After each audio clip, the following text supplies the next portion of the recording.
Hey everyone, welcome back to Corporate Decoder. Today we are diving into Volato Group's latest quarterly report, and let's just say their flight plan seems a little turbulent. We're going to unpack how they went from deep in the red to surprisingly showing a profit, but spoiler alert, it's not all smooth skies. Basically, Volato, a private aviation company, had a pretty wild quarter. They swung from losing a ton of money to actually making some, but the way they did it is raising eyebrows. Did they suddenly find a magic money tree? Not exactly. We are going to find out what happened. If you appreciate these straight insights from corporate documents, make sure you subscribe and join our Discord community in the description below.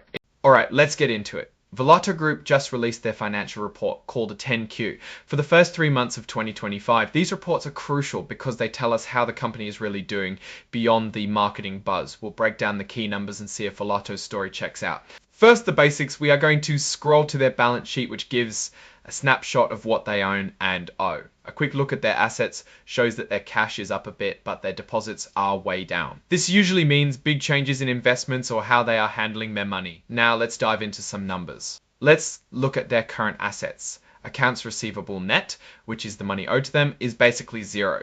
Then we see the really big number, deposits, which went from $36 million down to $15 million. That is a massive change. And then we get to the liability side. Here, customer deposits and deferred revenue also took a hit, going from $11.4 million to $9.3 million. It seems that a lot of customers either got refunds or used up credits. And now for the big one, shareholders deficit. Shareholders deficit is at negative $15.80. It shows they still owe more than they own. Basically, they are still in a hole, but is not as deep as before. So what does all of this mean? Time to scroll to the income statement, which covers revenue. For the 3 months ended March 31, revenue went from $48,000 to $25.5 million. Their costs also went up. Cost of revenue also went way up from $52,000 to $21 million. It seems that to make more money, they also had to spend a lot more in aid. Now let's get to the bottom line. Net income is at $455,000. A year ago, they lost $17.4 million.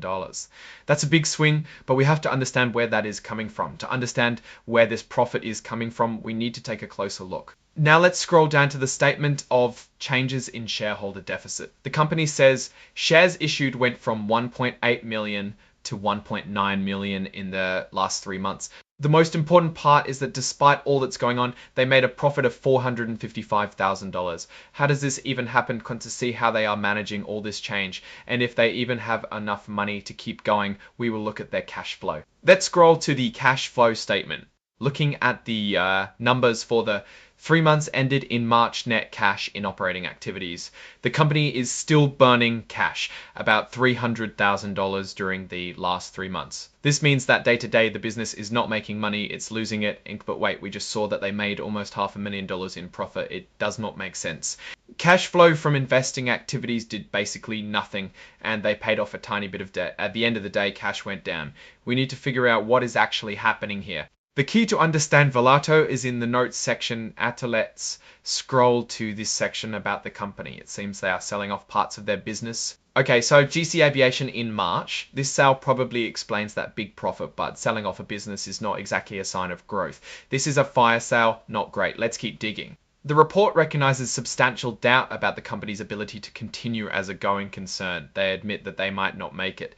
It seems that even they are not super confident. This is never good. They are talking about issuing debts and selling aircrafts. This section confirms that this sale of GC Aviation changes everything. You can see that the old aircraft management business is now discontinued operations, meaning it's being removed from the main business. Let's check the exact numbers here.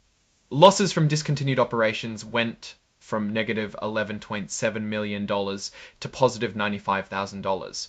We can infer that a large reason for this gain is due to the sale of the company rather than profitability of this segment. Now, what about the revenue from aircraft sales? As suspected, it also took a hit, with revenues dropping from $11.5 million to $56,000. Now there is a section to the fair value of financial instruments. Volato used something called a Monte Carlo simulation. It sounds fancy, but really it's a way to guess the value of something using a bunch of random numbers and assumptions. This is used to value a convertible note, basically a loan that can turn into stock. Based on the Monte Carlo simulation, they adjusted the value of the note by $49,000 loss to the company. This is a completely non-cash loss. Now, scrolling to the commitments and contingencies, it mentions that the company has a lawsuit filed against them due to the termination of 230 employees. The plaintiffs are looking for unpaid wages, benefits, and more. The company denies everything, but these things can be expensive, even if you win. Volato mentions that they can't estimate a potential loss. It could be really bad. Finally, scrolling to segment reporting, we learn that the company really only has a single reportable segment also. After all this, what do I think? Volato is at a turning point. Their big profit this quarter, it came from selling off a major part of their business, not from actually growing it. Their financial report says they are worried about staying afloat. And there is a lawsuit hanging over their heads. This feels like a turnaround story. Maybe things will get better, maybe not. The next few quarters will be crucial to show that they can stay alive and that the people in charge actually know what they are doing. As of right now, there are much safer places to invest. Alright, that's our breakdown of Volato Group's latest filing. What's your take on these numbers and what they signal for the company's future? Drop your thoughts in the comments. If this analysis was valuable, hitting that like button really helps, and subscribe for more deep dives. Also, don't forget to check out the Discord channel in the description. Thanks for watching. See you next time.